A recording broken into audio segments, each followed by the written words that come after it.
UAE 59 वर्षानंतर OPEC आणि OPEC plus या संघटनेतून बाहेर पडले.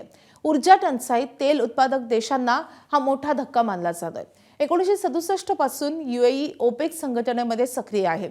इराण युद्धामुळे आखाती देशातील मतभेदांचा परिणाम आपल्याला पाहायला मिळतोय. यूएई ओपेक बाहेर पडल्यानं संघटना दुबळी होणार आहे. जगातलं 44% तेल उत्पादन ओपेक देशांकडून होतं.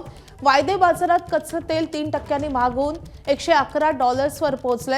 वायदे बाजारात जूनमधल्या किमती या $111 वर पोहोचलेल्या आहेत. आणि आता जी काही अस्थिरता निर्माण झालेली आहे त्या पार्श्वभूमीवर ओपेक मधून बाहेर पडण्याचा यूएईनं मोठा निर्णय घेतला आहे.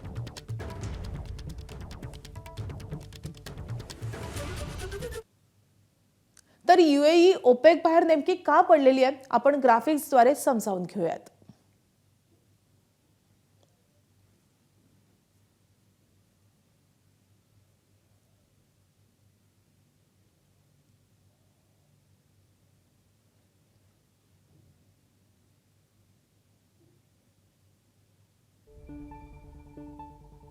तर जगातले तेल उत्पादन करणारे प्रमुख देश या ओपेक संघटनेचे सदस्य आहेत.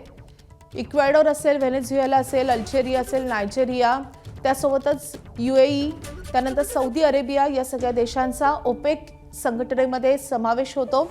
आणि या संघटनेतून आता यूएईनं बाहेर पडण्याचा निर्णय घेतलेला आहे. त्यामुळे ओपेक संघटना आता दुबळी होणार आहे. कतार, त्यासोबतच इराण या सगळ्या देशांचाही या संघटनेमध्ये समावेश आहे. मुळात यूएईने हा निर्णय का घेतलाय आपण ग्राफिक्सद्वारे पाहतोय. इराण विरुद्धच्या युद्धात आखाती देश मदत करत नाहीयेत. तर ओपेकच्या तेल उत्पादन मर्यादेवर यूएई अनेक वर्षांपासून नाराज आहे.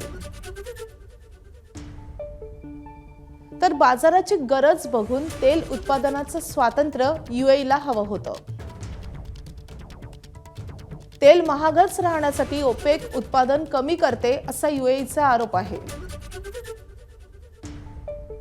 तर यूएई ओपेक मधला तिसरा क्रमांकाचा तेल उत्पादक देश आहे. तर यूएईचे 2027 पर्यंत रोज 50 लाख बॅरेल तेल उत्पादन करण्याचे उद्दिष्ट आहे.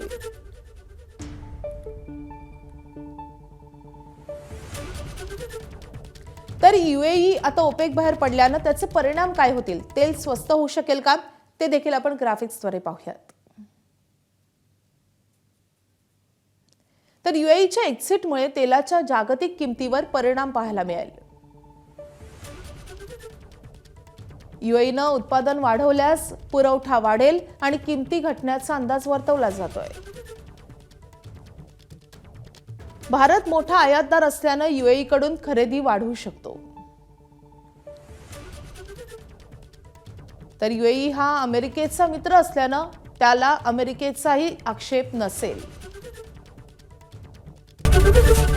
एबीपी माझा, उघडा डोळे बघा नीट.